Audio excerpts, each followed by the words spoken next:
Save big money on Clearview Cabinetry. Clearview Cabinetry starts as a kitchen built for now and grows with you as life changes. It's flexible by design with full access cabinet construction, so you can go from doors to drawers for storage that works when you need it. Explore Clearview's cabinet options in store and on Menards.com and save big money today. Big buys, big savings. Check out more of our great deals going on now at Menards. Save big money at Menards. The friendship is sharing deal. Because I want one of your McNuggets. And I need some of your Quarter Pounder. There's a deal for everyone at McDonald's. Get one favorite like 10-piece chicken McNuggets, a Quarter Pounder, or a Big Mac and get another for just $1. Price and participation may vary. Valid for item of equal or lesser value. My name is Hannah. I'm from Skellefteå in the north of Sweden. I support this show and get exclusive podcasts at patreon.com/partnersincrimemedia. I'm Rebecca Lavoie, and this is Crime Writers On.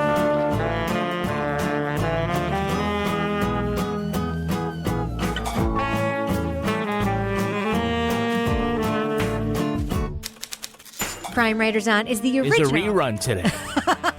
True. Look, we usually, when we take our break for Christmas, which was, by the way, Merry Christmas. Merry Christmas. Happy New Year. Happy Hanukkah. Happy anniversary coming up. Yes, and happy holidays. Happy holidays. So our anniversary is New Year's Day. That's right. And you remember what we did on New Year's Day 2016? Nope. We recorded an episode. We did. We recorded an episode talking about making a murderer.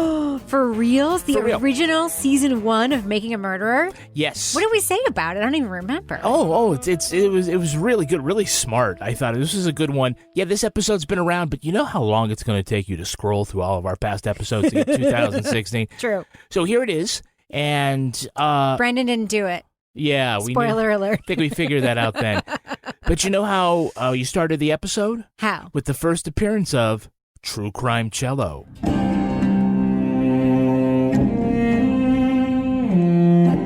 And joining me right now is my true crime co-author, real-life husband, on our anniversary, coincidentally, Kevin Flynn. Happy New Year, Kevin. Happy New Year, Rebecca. This so beats walking the dogs.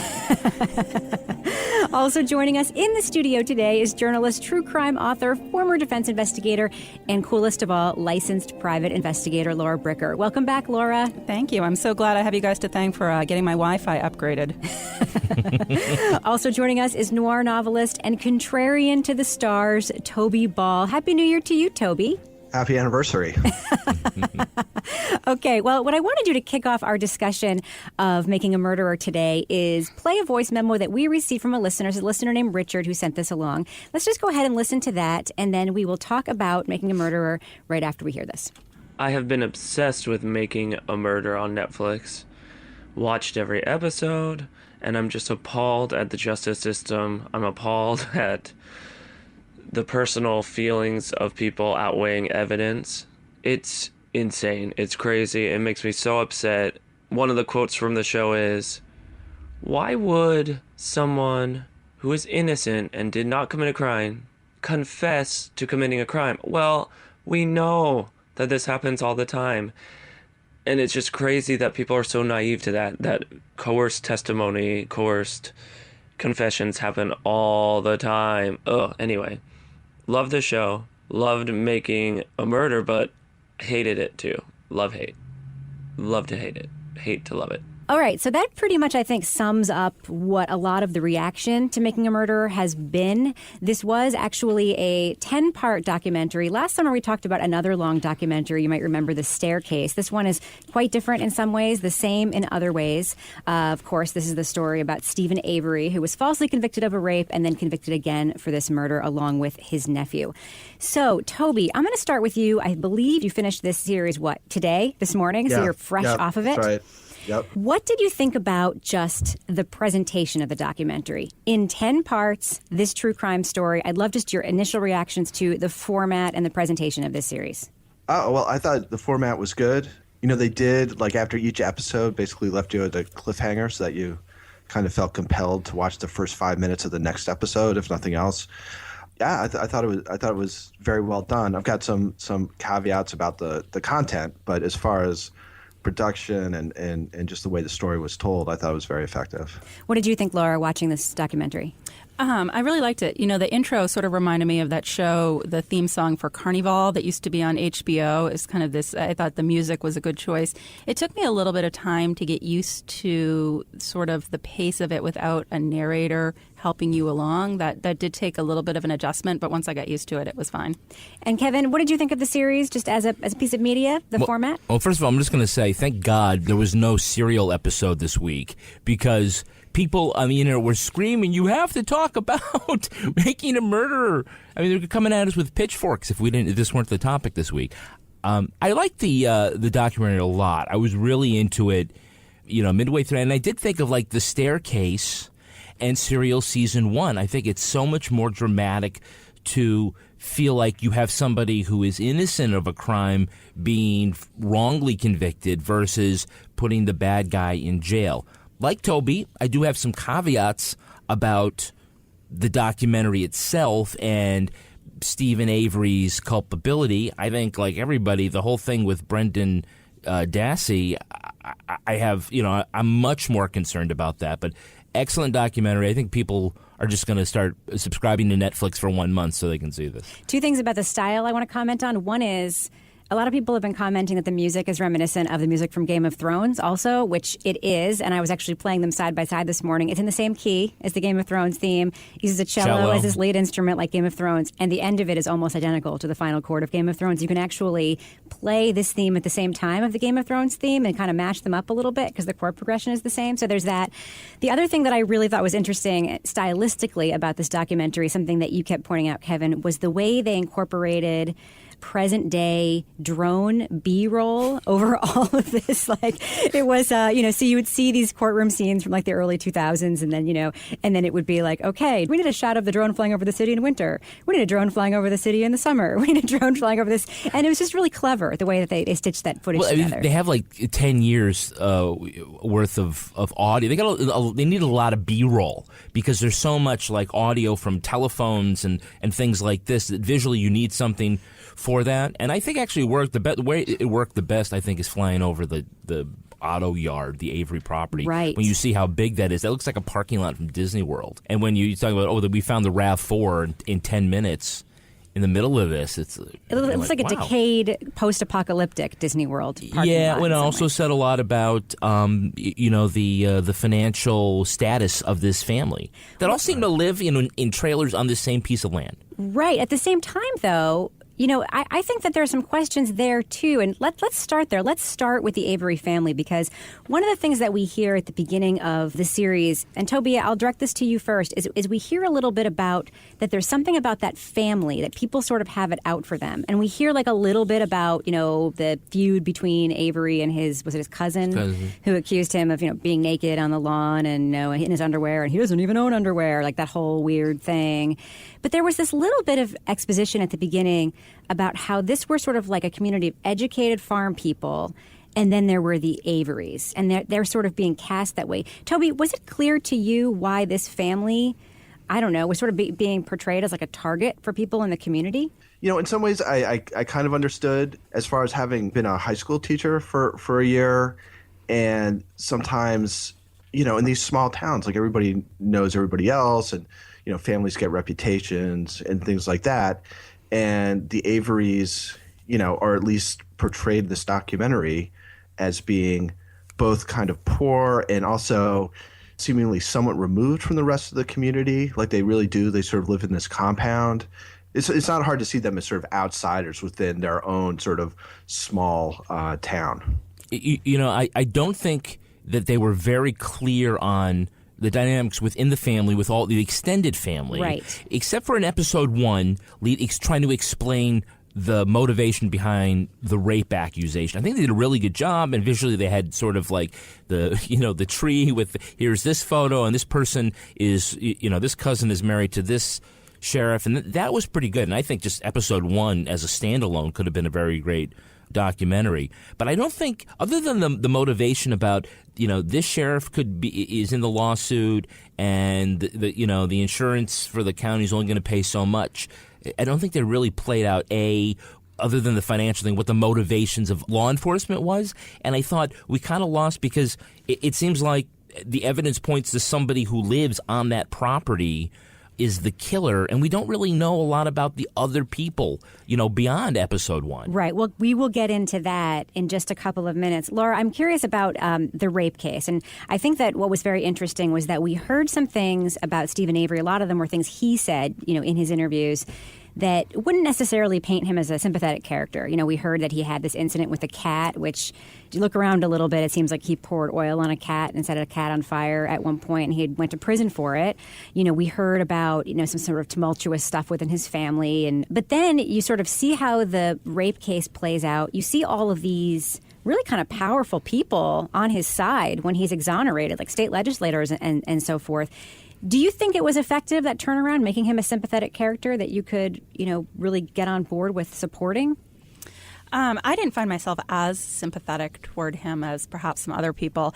That cat case really bothered me. I'm a cat person, but when you hear people torturing animals in such a really cruel way, it really sort of leads you to think about what else is going on with this person, that somebody that would do something like that would probably do something worse. With regard to the family and, they're sort of standing in the community, I feel like I really didn't get a good sense of, aside from the fact that, the obvious, what you could draw from this, they're living in this sort of junkyard on the outskirts of town. I feel like maybe there was some more about the police past dealings with them. Were they troublemakers? Are these the kids that are like hot rodding up and down the roads and constantly just like a thorn in the side of the local police?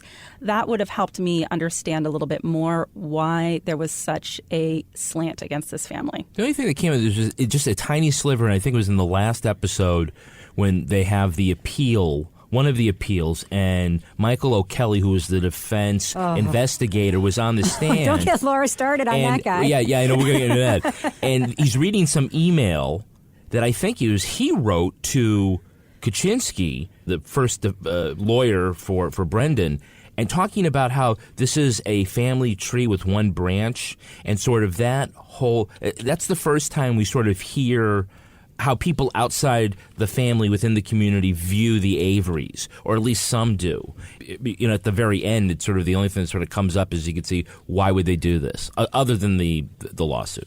Right. And those, when we'll talk about the alleged cover-up and those two cops that sort of show up over and over Deputies. Again. Yeah, well, the difference. Yeah, but isn't a cop just like a generic name for a person who enforces not the if law? you work for the police department. Okay. They are crazy that they're getting trolled, and it's the sheriff's department. Okay. Well, so we hear about those two deputies over and over again, and whatever their motivation might be. But let's talk about Brandon Dassey. I mean, I really think the beginning of the series, really episode 1 is the setup, and then there's episodes 2, 3, and 4, which are sort of the podcast listeners, excuse my language, for me, like the oh shit episodes of the series. And then I think everything after that, the story continues to play out and there's more that happens. But there are so many revelations about the interior of this investigation, especially with regard to Brandon Dassey in these episodes. Let's talk about that confession, okay? Let's just get it out there. Toby, when you were watching this confession, I'd love to know what you think, because I think that we were talking about Adnan Syed's case. The Jay confession to you is a little bit more malleable as to how, it could have happened. And I'd love to know, seeing this video of Brandon Dassey's confession, how did you react to it when you were watching it? Did you think it was clear coercion, or did you have a different opinion? No, it seemed to me to be pretty clearly coercion. And again, you're only watching, we only get to watch a few minutes of, what was like 3.5 hours or something.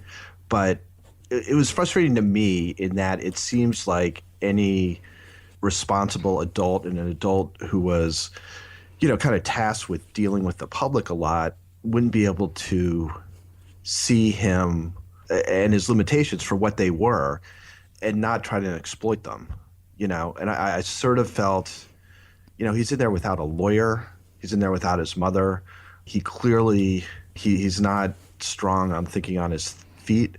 My lasting sort of thing that really, among the many things that bothers me about this whole thing, the one that I think bothers me the most is that as it gets kicked up the appeals, nobody in authority is able to see that and kind of call bullshit on it. Right. Laura, what did you think when you were watching that confession video? This just absolutely horrified me. I mean, it was painful, really painful to watch, because it's so obvious that Brendan Dassey is intellectually somewhat slow. I've never, I think at the end of the series was the most I heard him talk.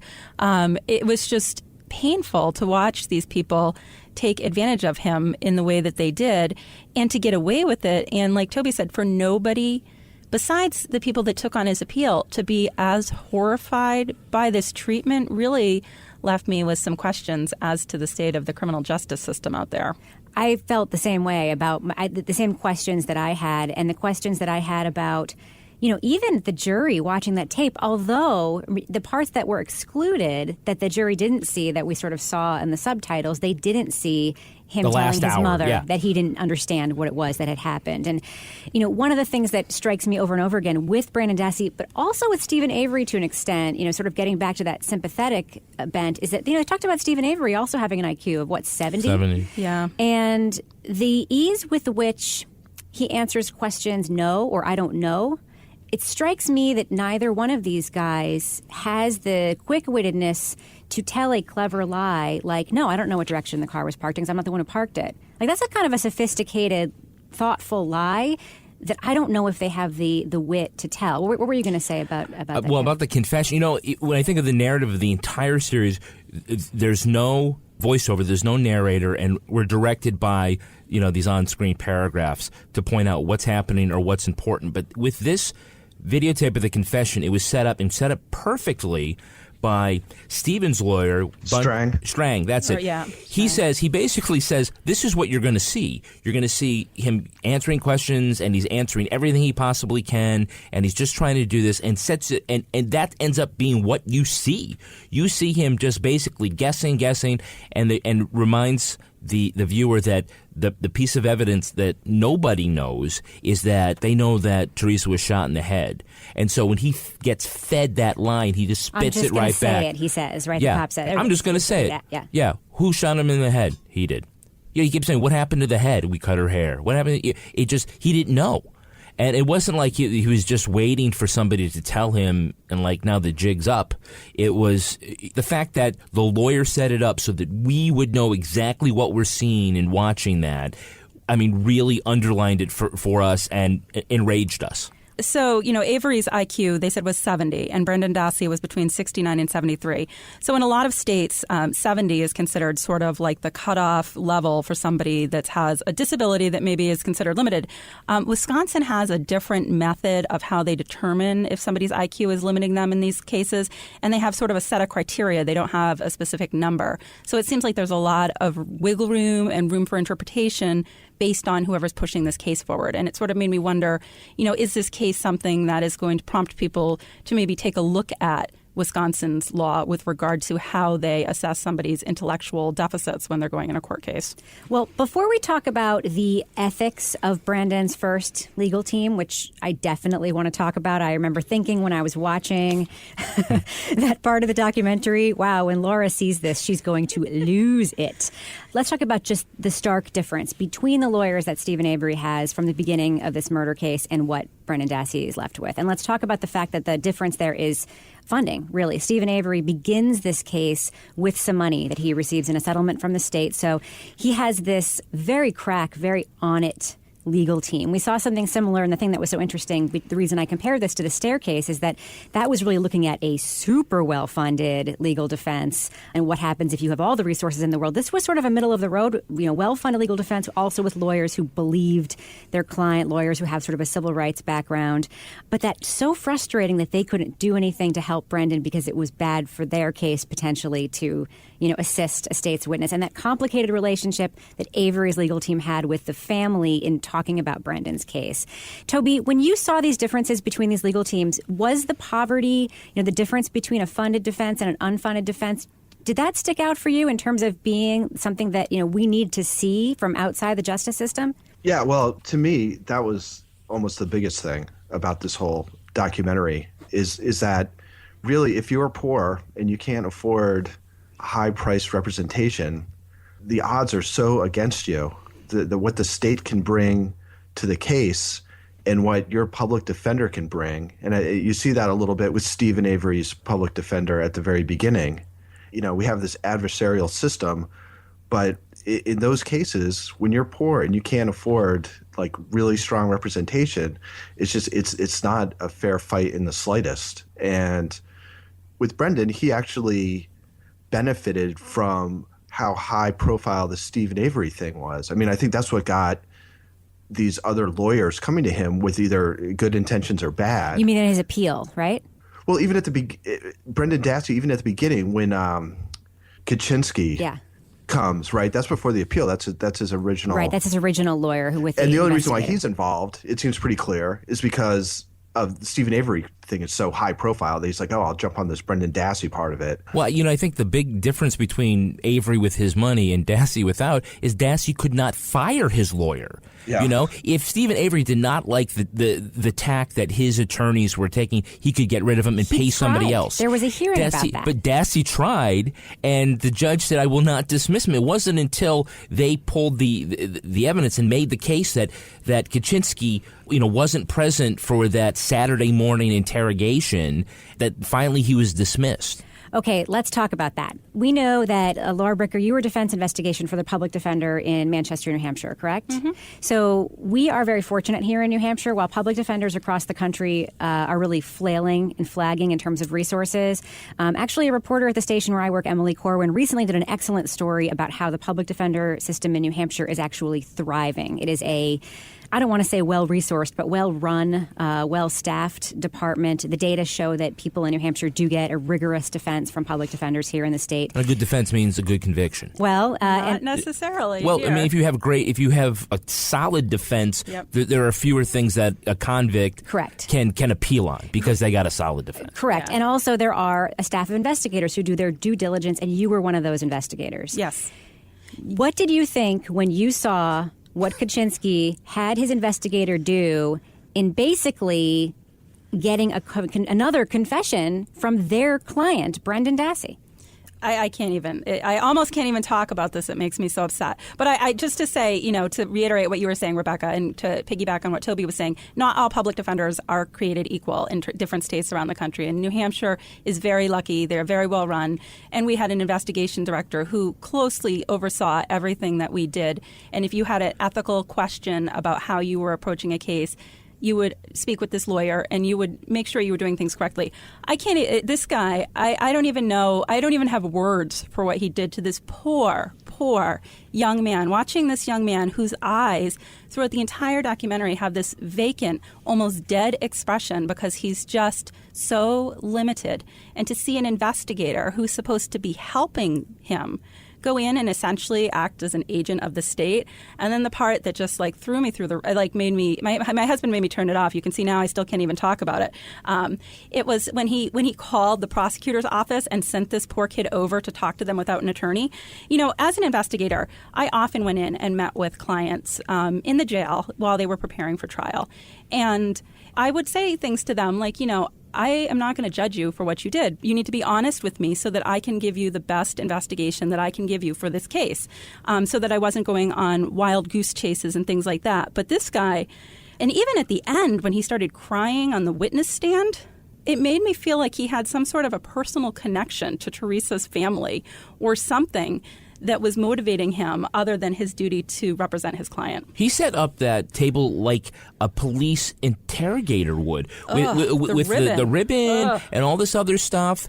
And, for a typical perp who comes in, you set up all that stuff there. You get him thinking about what he did. I mean, that's a tactic that cops use to elicit a confession or cooperation, because then you're supposed to feel empathy and sympathy for the things that you did in conducting this crime. And it just was like, I'm so surprised that his constitutional right is to have a vigorous defense. And this is the guy who it sounds like collusion between the defense. There was collusion between them and the prosecutor. There was. With Teflon Len. But Laura, this question I want to ask you. If Kaczynski and Michael O'Kelly honestly felt like the best legal course for Brendan Dassey was to make a plea and testify against Stephen Avery, were they not doing everything by the book to get that? No.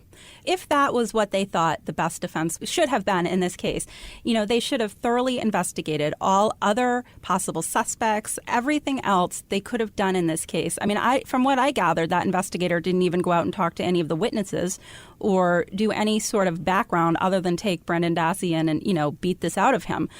So once they've exhausted all other options and they think, okay, none of these other theories of defense are going to really be strong for this case, at that point, then they could say, well, this might be your best option in this situation. But it was clear even from the initial television interviews with Len that he had already decided where this case was going. He hadn't even talked to Without Brendan, even talking to the client. I can't even get over that.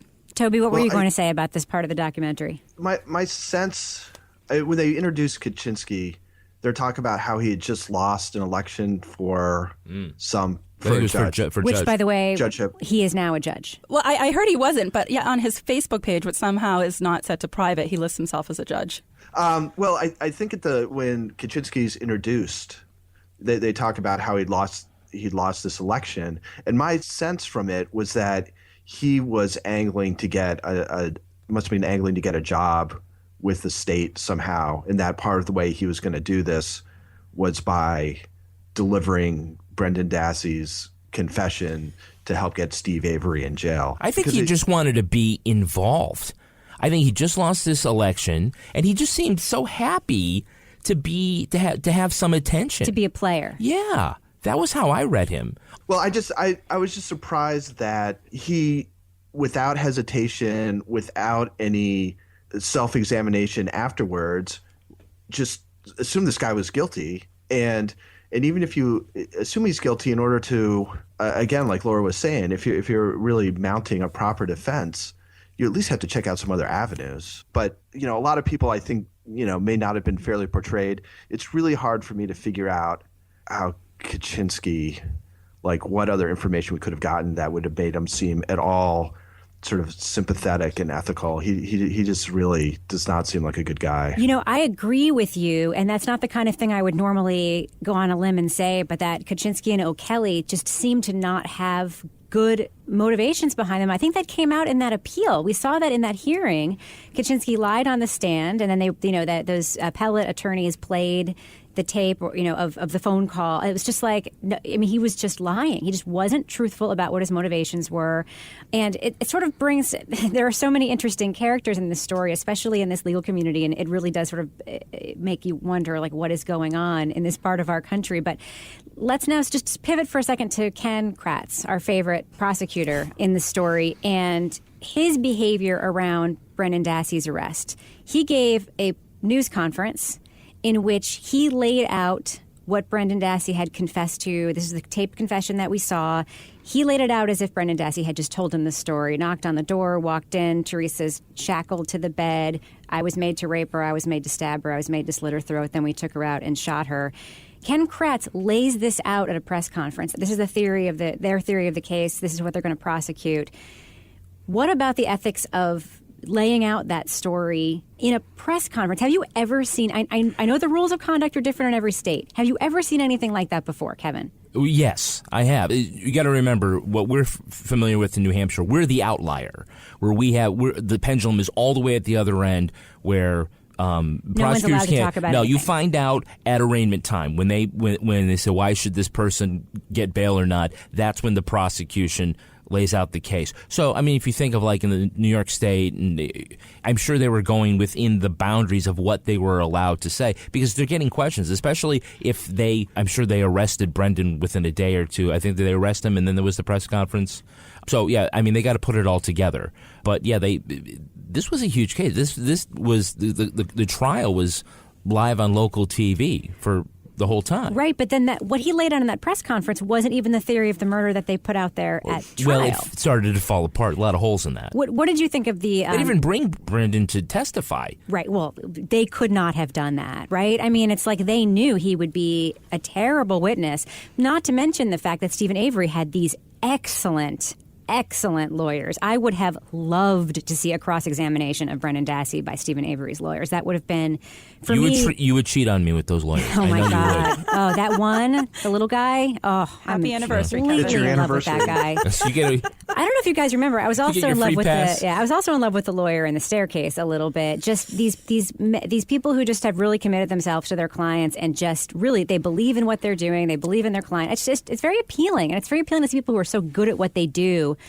Trying to do the right thing. Laura, what did you think of in particular, I think the prosecution, because we saw the defense interacting with the press too, but it was very different. What did you think of the prosecution's interaction with the media?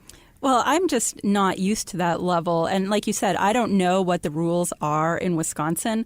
I couldn't believe the level of detail that they were giving out. Here in New Hampshire, where we are, if there's a big case and there's a lot of salacious details like that, the affidavits are often sealed. Sometimes they're even sealed from the defense attorney who has to then go to court and petition to get it unsealed.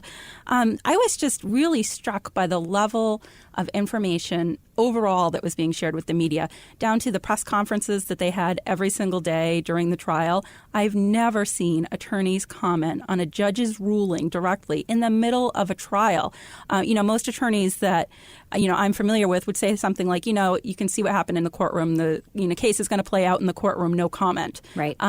This was like another universe. They seem to be allowed to talk about facts not already presented into evidence. Right.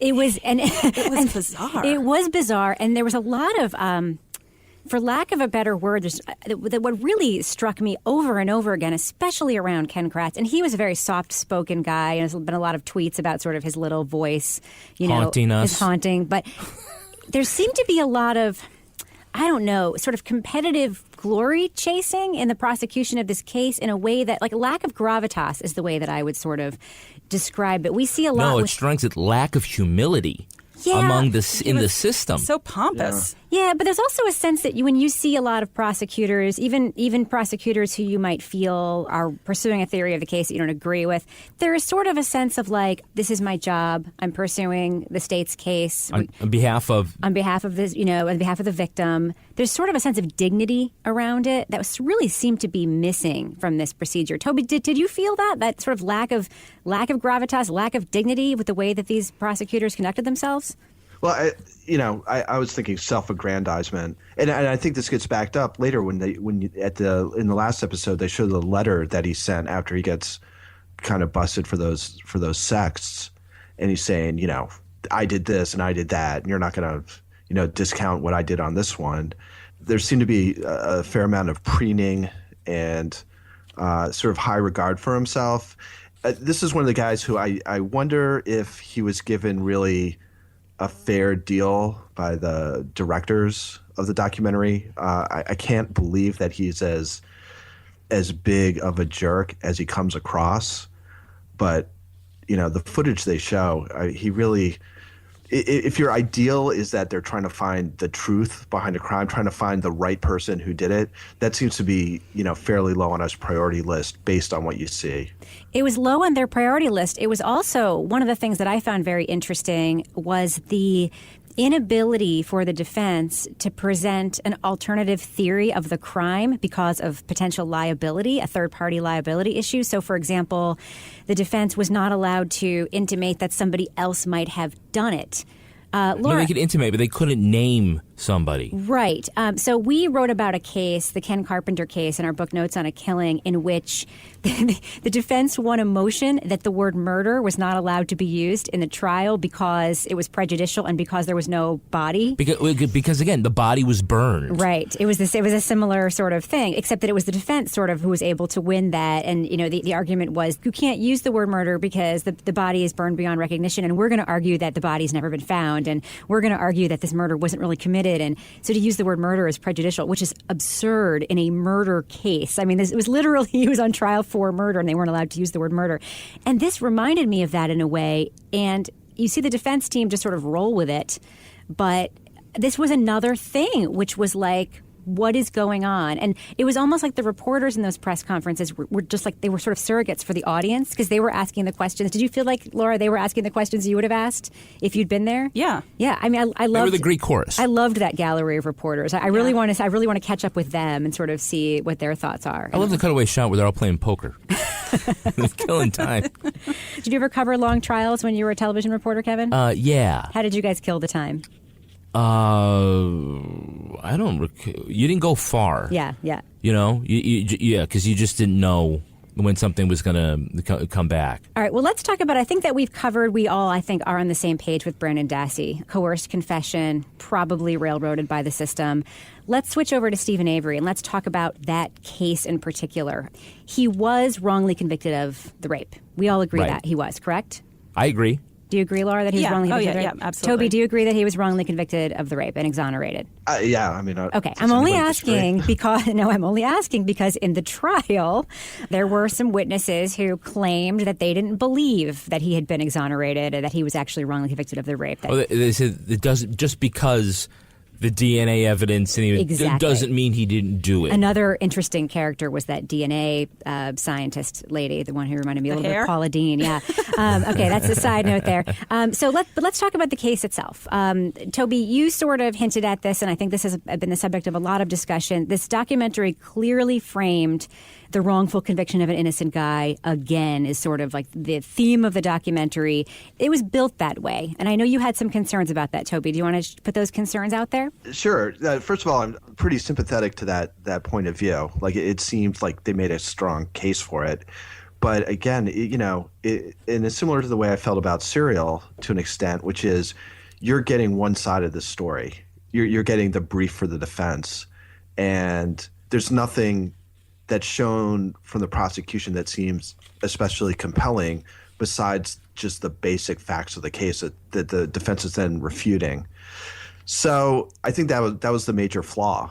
You know, the filmmakers like threw in with this theory, and it may be true, but if you're on a jury, I think it's a tough one when the best that the defense, like from your viewpoint on the jury, that the best the defense can come up with is the cops set him up. You know, I think that's a tough one to take seriously. That to me seems like sort of the Hail Mary when you can't come up with anything else. So it seemed to me that the case, that aspect of the case, they touched on it a couple times, but that barrier I think was a pretty tough one for them to overcome. And I just kind of felt like I didn't have a sense of why jurors sitting there would have voted for him to be guilty, even though originally it wasn't that way. How were they able to come to that? And from watching the documentary, it just seems completely inexplicable. There must have been reasons. So you think that the filmmakers had tunnel vision, sort of in the same way that, the investigators would have tunnel vision deciding that somebody was guilty and only framing it that way. You're sort of saying the filmmakers had the same sort of approach. Yeah, I guess so. Although, I don't feel they have the same burden of responsibility that, people within the legal system do. And I think it made for a compelling product. But if you're saying what conclusions can we draw about Stephen Avery's guilt or innocence, we've now listened to the argument for his innocence, but we really haven't heard the argument for his guilt, as far as I'm concerned. Well, Kevin has done a little bit of research into things presented at the trial that were not shown in the documentary. Kevin, do you want to run some of that stuff down for us? Yeah, I mean, and I think, again, we have to say, if we haven't been clear about it up front, we're not experts on the law in Wisconsin. And we also have not read the trial transcripts. Not read the trial transcripts, and while some of us have done some sort of extracurricular research, we are going by a lot about, what was in the documentary, and that was, ex cathedra. So here's some things that I found, and I just want to see if this changes your perspective of all of Avery as a character or his possible innocence. Now, Stephen Avery called Auto Trader several times that month to come out for photographing, and he always requested Teresa Hallback.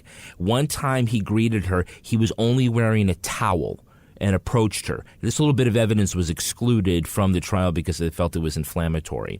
Avery did own chains and leg irons that he said he used in the bedroom. So that, crazy detail, there was, some truth to that. The bullet with the DNA that was found in the garage, it was matched ballistically to a gun that Avery kept in his bedroom. And Brendan, two things in those recorded phone calls. He told his mother on the phone that Stephen Avery had been touching and pumping him and his siblings. Lastly, this was presented at trial, and it's the most troubling one for me. Brendan told the investigators that Avery moved the RAV4, and then he popped the hood to remove the battery cable. Now, Avery's non-blood DNA, his sweat DNA, was recovered from the hood release latch in the inside of the hood. So the blood could have been planted inside the car, but then how do you explain his DNA being under the hood of the car? All right, I'm going to go to you, Laura, in a second. I just want to make one comment about the leg shackles. I think that's a red herring. I don't think it matters because we saw Brendan Dassey's confession, and we know that he was made to draw that picture the way he drew it, depicting leg shackles. They probably had the leg shackles in evidence or knew that he owned them, and they could have made that part of their story. Investigators could have said, so what's up with the leg shackles, the chains? Right. Just like they did with who shot him. It could have totally been planted like that. Yes, but if that's something that they knew about Avery, that could have become part of the story. There's no evidence she was ever in his house or his bedroom or on his bed. There's no DNA exactly. other than that bullet. There's no blood. And I can't believe, Laura, you're going to back me up on this. If you shoot somebody at close range inside a closed space like a garage that's filled with boxes and all sorts of uneven items, there's no way you're not going to be able to clean up all of the mist. Their theory of the case, whether or not Avery is illegal, their theory of the case is not right. Yeah, I mean that's my. She was not shot in that garage. I feel strongly about that. I feel strongly enough about it to say it. Yeah, I don't speculate. I don't think it's speculation to say their theory of the case is not possible. You know, whether or not he's guilty or innocent. Teresa's blood was found in the back of the RAV4, which that means that could be the crime scene. It could be. What were you going to say, Laura? Oh, I was going to agree with Kevin. Let her speak. I just the whole crime scene thing. I mean, Luminol would have lit up like the 4th of July if this happened, like the way they're saying it happened, and it just seems completely. It just makes no sense that there was no physical evidence in that trailer, and if she was really killed in the garage, I don't think Stephen Avery was sophisticated enough to clean up a crime scene to that level. Either that or their crime scene technicians in Wisconsin are completely inept. One other thing, Kevin, I also was looking up some of the things that were left out, and this one was the judge ruled that it was not allowed to come in because it was too prejudicial, that while Stephen was in prison the first time, he created a diagram of a torture chamber and told other inmates, I intend to torture and rape and murder young women after my release. So those things definitely change your perspective about the case. And I think regardless of if Stephen Avery is guilty or innocent, I think that the system failed in terms of giving him a fair trial. But I'm not so sure that he's innocent. Well, I was struck by how both Bobby Dassey, Brendan's brother, and then Scott Tadich, his stepfather, they both seemed pretty convinced that Steve Avery was guilty. And at different times. Like his family would go back and forth quite a bit. It was sort of like, And that gets to my question about what is the real final dynamic there. Yeah. Go ahead. Yeah, I mean, Bobby Dassey testified against him. And then Scott Tadich, after he was convicted, was like, yeah, that's what he deserves, And his testimony, and when they take the break, the reporter says, what the hell happened out there? Yeah, I mean, this is the first time I've heard that stuff that Kevin was just talking about. And I don't think it's so clear that he's innocent of that one. I mean, he may be. I guess I don't have a real strong sense one way or the other. And it's interesting how the people who were championing him like abandoned him so totally. I think these are thoughtful people and people who spend their lives on these kinds of issues, and the fact that they just really didn't want anything to do with him after that. Who are you referring to? Because his lawyers have not given. I mean, his lawyers still believe in his innocence. Well, there was that legislator who was championing his cause. There was the Wisconsin Innocence Project. I think there were a couple other people who as soon as that happened, they took him off their website. And things like that. So anyway, I mean, I guess those things kind of struck me, and I just kind of felt like it was hard to, just based on what you saw in the documentary, to draw a strong conclusion about his guilt or innocence. Well, you know who has... I don't think you had the full picture of the trial. You know who has a strong opinion is everybody in Wisconsin, because they are flipping shit about this documentary on both sides. We actually have a voice memo that refers to that. Let's actually hear from somebody who lives in Wisconsin who gave us a call, emailed us a voice memo telling us where to look for some of that reaction. Hi, Crime Writers On. My name is Katie. I love your podcast. I've been with you since the beginning. I'm actually calling as someone who is from Wisconsin, and I grew up not too far away from where the crimes in Making a Murderer took place. Actually, the guy that took over as a defense attorney was from Neenah, which is the sister city, Menasha, to where I'm from. Anyway, I just want to let you guys know that if you can, you should look into the Post-Crescent, which is the local newspaper in the Fox cities where I'm from. There has been just post after post after post, article after article about that documentary. People from Wisconsin are completely outraged. I'm sure you guys have received so many emails along the same lines, but suddenly everyone's a lawyer.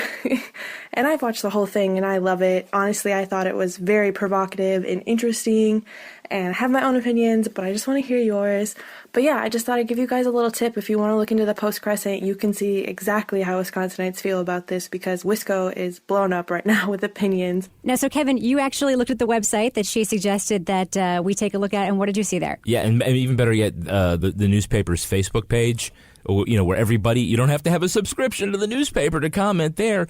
It is crazy, that they are very, very passionate. And, it's like, you're living in a fantasy world. Do you believe in unicorns? And why don't you, open your eyes? Did you even watch the documentary? And I just kind of wanted to go in there and say, hey, anybody want to talk about Obamacare?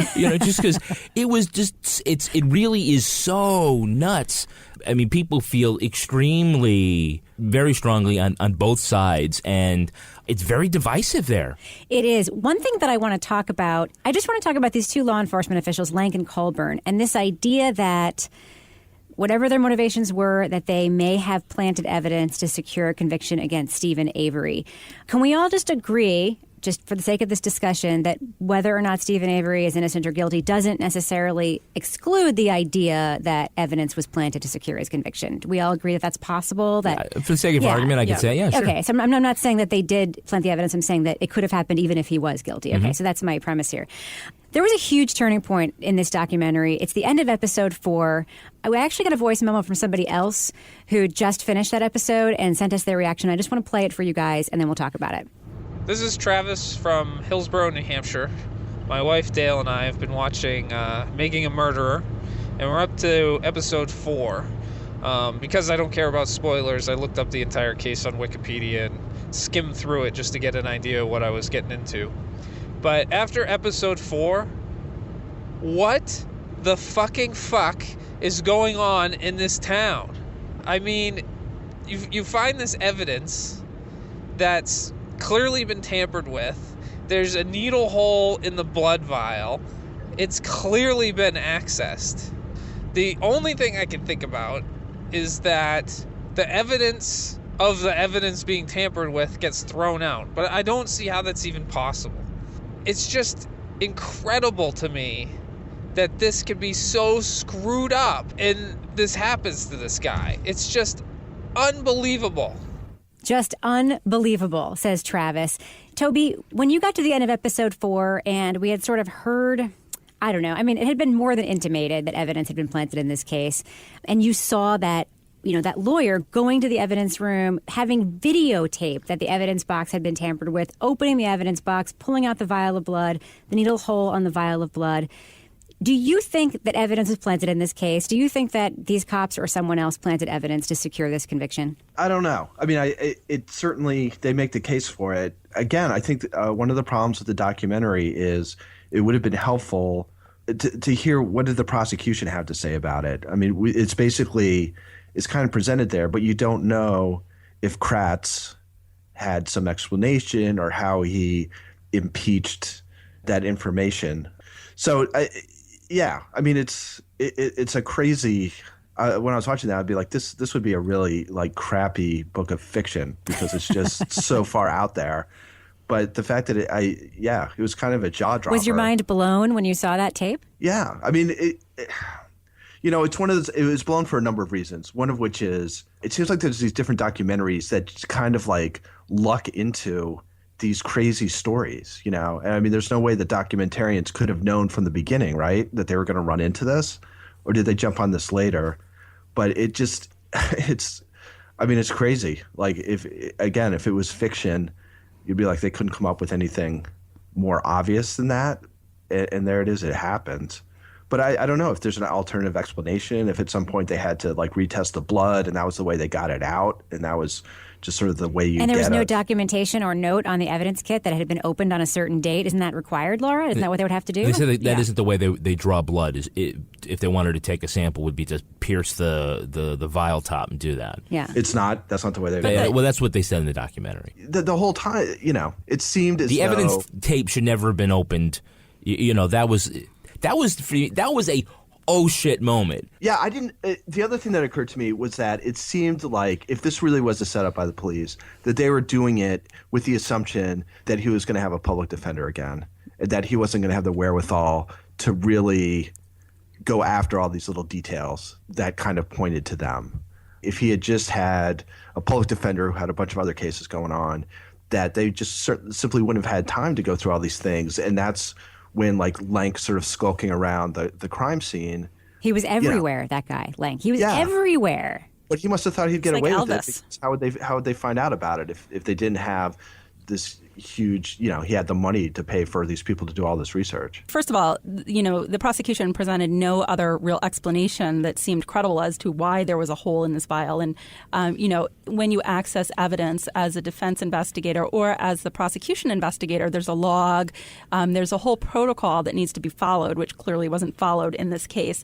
But what I was going to say, one of the things that struck me, and I don't know if this is something that was just left out of the documentary, the lack of experts that were used in this trial. So I'm like, okay, Brendan Dassey's coerced confession. Where's the expert talking about false confessions? But in this instance, where's Henry Lee or some other blood splatter expert? I mean, this blood in the RAV4, it makes no sense. You mean that tiny little smear? The tiny little smear. So where is the expert who can clearly look at this and say, oh, yes, this is this type of blood droplet? I know you guys, Kevin wrote about a case where they actually took an entire wall out of a house to go spray it up with luminol, and I think they did bring in Henry Lee to talk Sheila about the Bar case? Sheila the Peeler. Yeah.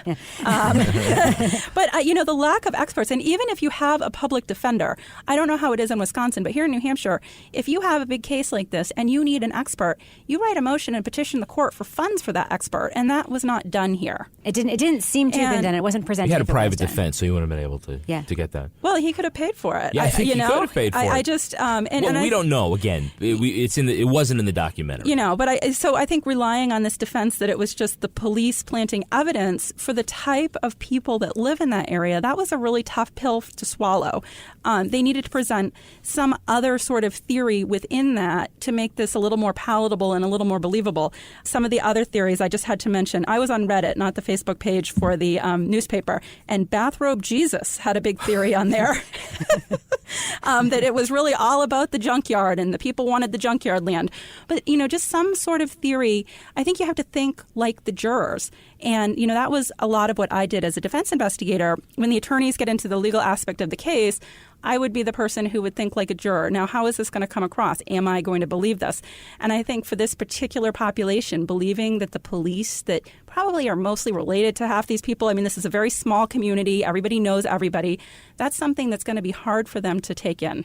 No, I don't disagree with you. The one thing that I think they didn't make enough hay of, and I don't know if you guys caught this too, was that the one guy who was with the team looking in through the house who said, after several days, the key was found here, and he said it wasn't there before. Did you guys catch that? Yeah. Why wasn't that a bigger... I mean, they tried to make a lot of hay out of that, and I think that they also tried to make a lot of hay out of the DNA evidence on that, which is that, we found Stephen Avery's DNA on the key, which he presumably handled for a couple hours at most, but they couldn't find any DNA of from Teresa, who this is her key, even in the crevices. That was really weird. Just to get back to the vial for 1 second, you can believe, I think, that Stephen Avery committed this crime, and that vial, the blood from that vial was used to contaminate that bullet, because they had the bullet in police custody. They could have definitely fired it, retrieved it, smeared blood on it, and planted it, because there's no other explanation for how that bloody bullet gets there and doesn't contaminate the entire garage. Right, and they had the gun, correct? They had the gun Right. in custody, yeah. Right. So, Kevin, one listener did ask us a question that I know you might know the answer to because of two of the cases that you've written about, why there weren't more remains The bones. in the fire pit. Yeah. Yeah, that's interesting that the forensic anthropologist, she was able to find bones from every part of the body. Head, leg, but not a complete thing. When I was looking, again, there was just a flash. When I was looking at the bone fragments, I noticed they were all the same color, which leads me to believe, expert that I am, because I wrote two books like this. Well, you have reported two cases with burned remains. Yeah, so. it means that the body was burned at the same temperature all at once, and that there was no stirring around of the bones, because then they would be flipped and turned and burnt more on one side or the other. At least the bits that I saw. Like, I obviously haven't examined all of that evidence, but when I saw that, I was struck how very evenly tan brown that was those fragments were, which said, okay, they were burnt at a particular temperature and certainly not hot enough to incinerate them. One of the things but there are a lot of remains missing. Yeah, and there were two sites. So the theory is that she was burned elsewhere and that her remains were then brought to that pit. But even with that, they still don't have enough pieces for an entire body. So there's probably possibly another site, or bones were taken and then disposed of. One of the other things that sort of struck me as a detail in the investigators, I think that sort of leans toward that they had the tunnel vision that maybe evidence was planted, was when the investigator remembers being on the property and seeing what was clearly human bones in that pit, and then you see them and it's like these teeny little discs of brown something, and it's like, that's not clearly human bones by anybody's. I would never. They could be bones. Or a rabbit. They didn't even look like rabbit, bones. yeah. They didn't even look like bones. They looked like rocks. Okay, so let's. I really want to talk about. How many Kevin Flynn books are you going to reference in this podcast, Hey, Lara? it's the new year, Kevin. It is the new year. That's right. Okay, I would like to talk Daddy about. got to pay for the braces. Okay. I would like to talk about other potential suspects. I don't think it's obviously responsible for us to start, pinning Teresa Halbach's murder on other people. The Internet's doing it. The Internet is doing it. Anonymous is doing it. Anonymous is definitely going after Colburn and Lank for planting of evidence and, looking at other people. And I don't think that that's responsible. And I don't think it's responsible to crowd force an investigation. It is creepy. Let's talk about it, though, in terms of the documentary. There have been accusations that the documentary was not fair to other people sort of around the case, and that while we didn't see any alternative suspects pointed to at trial, that the documentary may or may not have intimated that other people were involved in this crime. Toby, did you pick up on any of that, and did you think that there were people that were portrayed unfairly in Making a Murderer? To me, at least, the boyfriend who sort of helped organize the search for her, he was kind of left, and I wish I could remember the exact details, but I remember when he went from seeming like he was, just really concerned and actively searching to seeming like there was a little something else going on there. And I kind of thought maybe they'd pick it up again, but they didn't. I was left with a kind of strange impression of him that didn't seem to me to be particularly warranted. And then the other person who I thought really came off worse than he probably deserved to was the brother, who's constantly Teresa's brother, right? Right, exactly. And because he seems like you're watching like this agony that the Avery family's going through, and you're feeling sympathetic, and then this guy comes out and it's basically absolutely certain in his beliefs that the two of them are guilty and that they're lying and all this stuff. He just seemed to come across as so unsympathetic, despite the fact that he's like one of the people who undoubtedly has lost somebody. And not that he was like pointed to as a suspect in any way, certainly.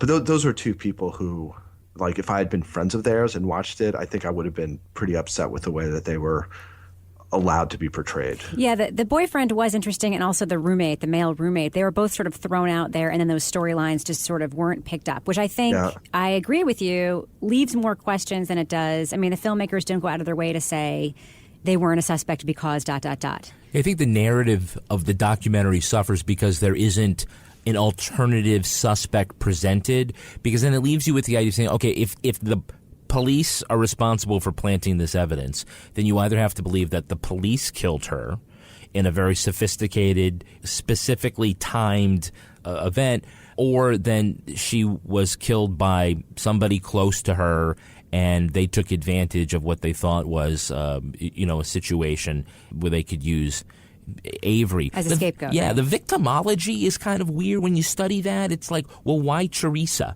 Why is she a murder victim? What situations was she in that, were taken advantage of by her assailants? Right. And to be clear, victimology is not saying the victim's fault. It's looking at why that victim was the victim. And it very often has to do with the timeline of how they spend their days, the people they come in contact with.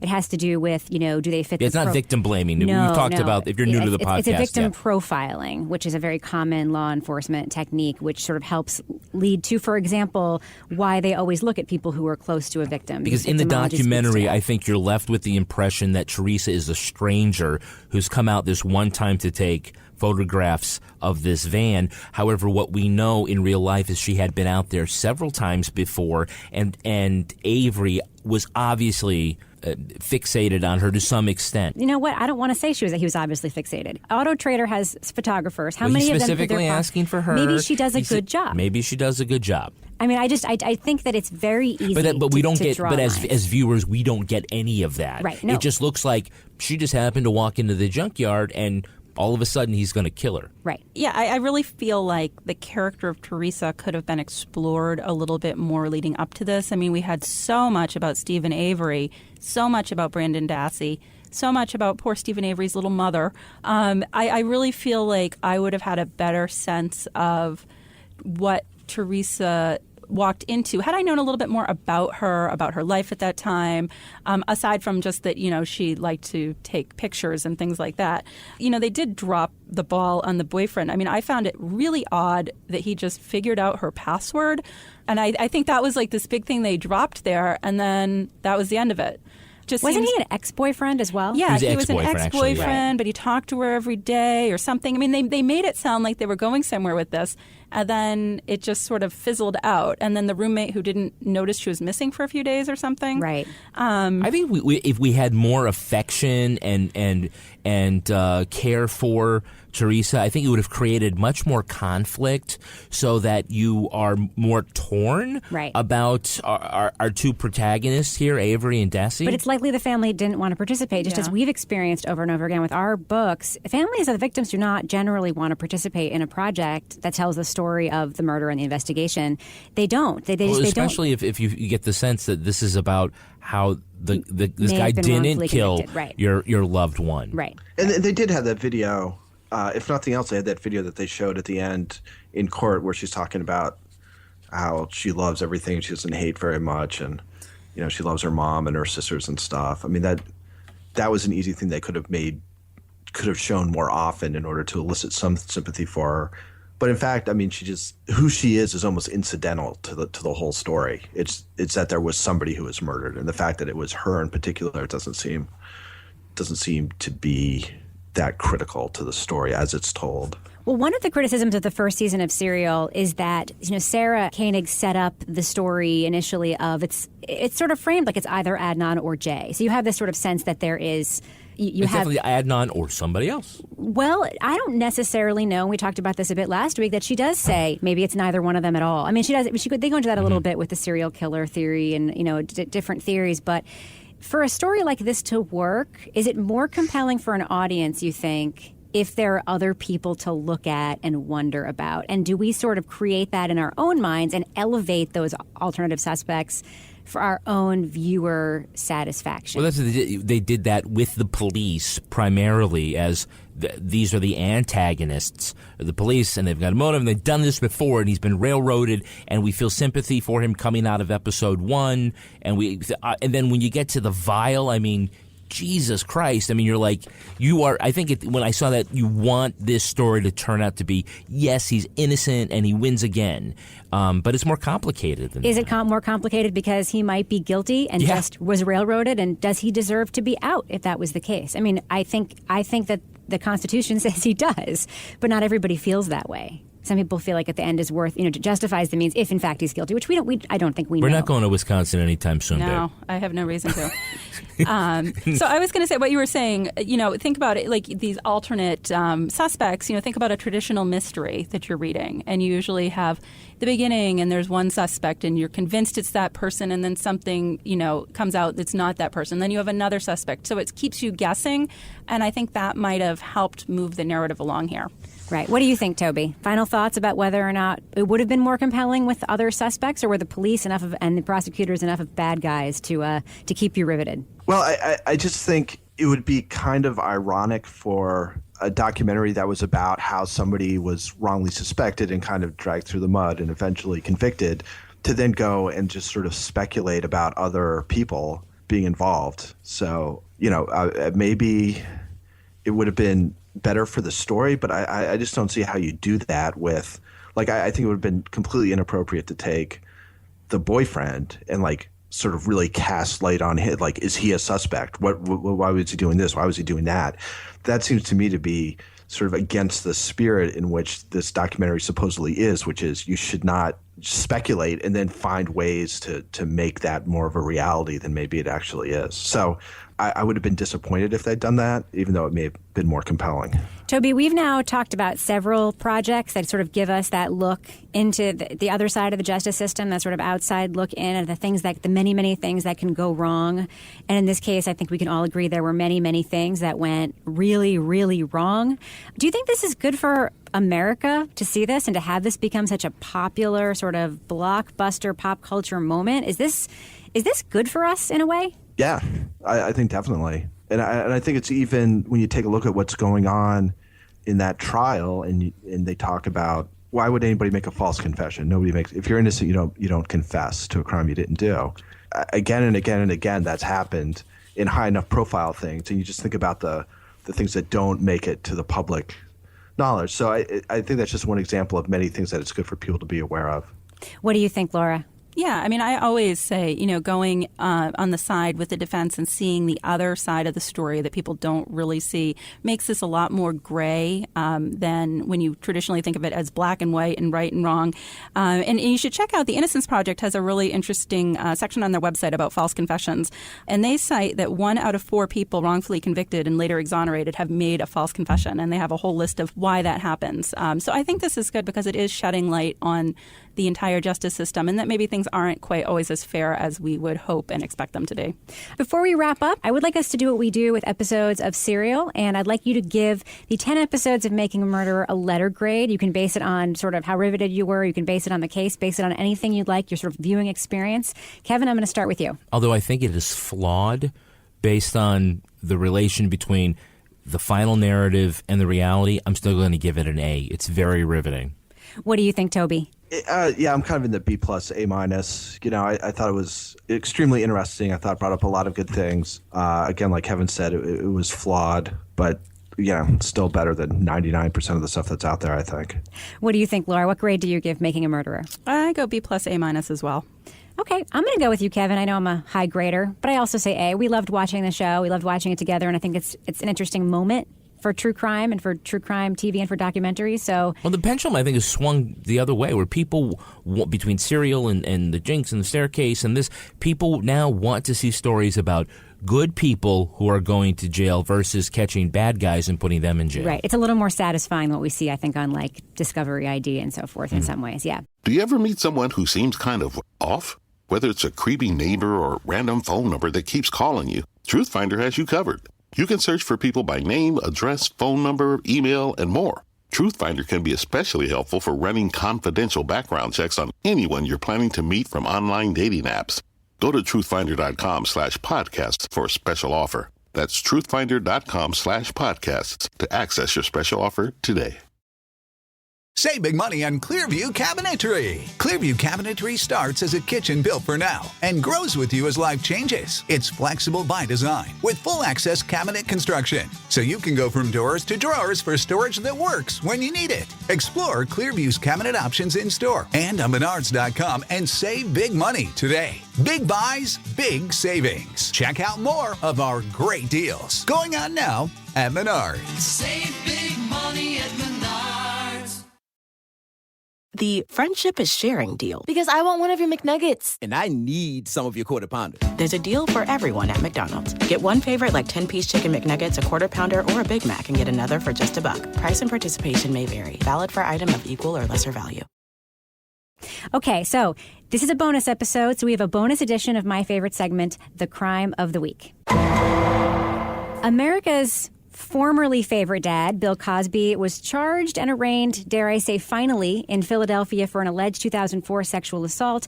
The victim says that Cosby drugged and raped her in his Pennsylvania home, and while he's only charged, the details are similar to many allegations made against Cosby by dozens of women going back to 1965. So here is my question for you, and Toby, I'm going to start with you. Can we separate the art in this case from the artist? Do Cosby's alleged crimes forever taint his comedy, his projects, and most important, the way that you remember and perceive The Cosby Show? What do you think, Toby? Just real briefly, I think Cosby is a pretty extreme case in that so much of his persona, both publicly and in his roles, was as this sort of very sort of moral, common sense guy. And to know that it was just a complete lie. Yeah, I think it does. Whereas some artists, I think, can get away with that. I think for him, it will hurt his legacy. What about you, Laura? Yeah, I think it's all over. And I have to say, I want to thank one of our Twitter followers who thinks I sound exactly like Bill Cosby's attorney. It's a little bit freaky. It was a little bit like listening to myself, but I think it's all over for Bill Cosby. What do you think, Kevin? It is hard to separate the art from the artist. I'm trying to think back to some other, Michael Jackson's music seems to live on without any asterisk next to it. O.J. Simpson's role in the Naked Gun stuff is just Robert Blake. It's not the same. Woody Allen. Woody Allen, I think his art has gotten a pass. Even Roman Polanski, his art. Charlie Chaplin, his art lives on without having the taint of being flawed or a criminal. Will The Cosby Show? Time will tell. Time will tell. I mean, it is arguably one of the greatest sitcoms, top 5 sitcoms ever produced for television, but it is hard to, right now, to look past that. I'm just going to say this. I'll never use the expression Cosby sweater the same way, that's for sure. It will no longer be a term of endearment. A Cosby sweater. That's right. So, Toby, hey. Let's wrap it up on that note. Toby, how can people find you on Twitter? At TobyBallNH. Toby, thank you so much, as always, for joining us with your always interesting take on everything. Okay, thanks. It was fun. And how about you, Laura? You are on the Twitter, correct? I'm on the Twitter, yes, at Lara Bricker, Lara Bricker. Thank you so much for coming all the way over here to join us today as well. It's a very exciting outing. And Kevin, how can listeners find you on Twitter? I'm at Kevin P. Flynn. Thank you so much for coming in with me today on New Year's Day to record this very special bonus episode. Well, I am your designated driver. And if you want to send me a tweet, you can find me at Reb Lavoie. Our show is also on Twitter at Crime Writers On, and we're also on Facebook. Just search there for Crime Writers On Serial. You can also send an email with your questions and comments, or even a voice memo like the ones you heard on the show today. Just send that along to us at crimewriterson@gmail.com. Our theme music was performed by Rocksteady Freddy and the New York Ska Jazz Ensemble and used with their permission. And you can find out more about all the crime writers at our website, crimewriterson.com. While you're there, do some shopping with our Amazon link, make a donation, buy our books on the Buy Our Books page. On behalf of all the crime writers, thanks so much for listening. We will catch you next week. I have a special anniversary card for you. Oh, boy. I'm so glad I'm here to see this. Oh, my God. Read it. Oh. You got to tell Toby, because you're on Skype, Kevin gave me a card with a picture of Brandon Dassey on it. And when you open it... Question. What do you say in the card, Brandon? Answer. Happy birthday. Question. No, try again. Answer. Merry Christmas. Question. No. Answer. Happy New Year. Question. No. Answer. Happy Kwanzaa. Question. Nope. Answer. Happy Mother's Day. Question. What do you write in a card? Answer. With deepest sympathies. Question. Come on, try harder. Answer. Feliz Navidad. Question. What do you say to people who have been married for a long time, Brendan? Answer. Congratulations. Question. No. Answer. Bon voyage. Question. I'm just going to say it. What do you say to people on their wedding anniversary? Answer. Happy anniversary. Good job, Brendan. Now let's book him. Oh, sweetheart, this is so romantic. and thoughtful. That's lovely. I hope you frame it. You mean like him? Yeah. Frame it just like him?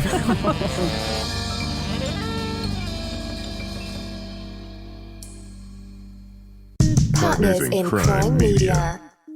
The friendship is sharing deal. Because I want one of your McNuggets. And I need some of your Quarter Pounders. There's a deal for everyone at McDonald's. Get one favorite like 10-piece chicken McNuggets, a Quarter Pounder, or a Big Mac and get another for just $1. Price and participation may vary. Valid for item of equal or lesser value.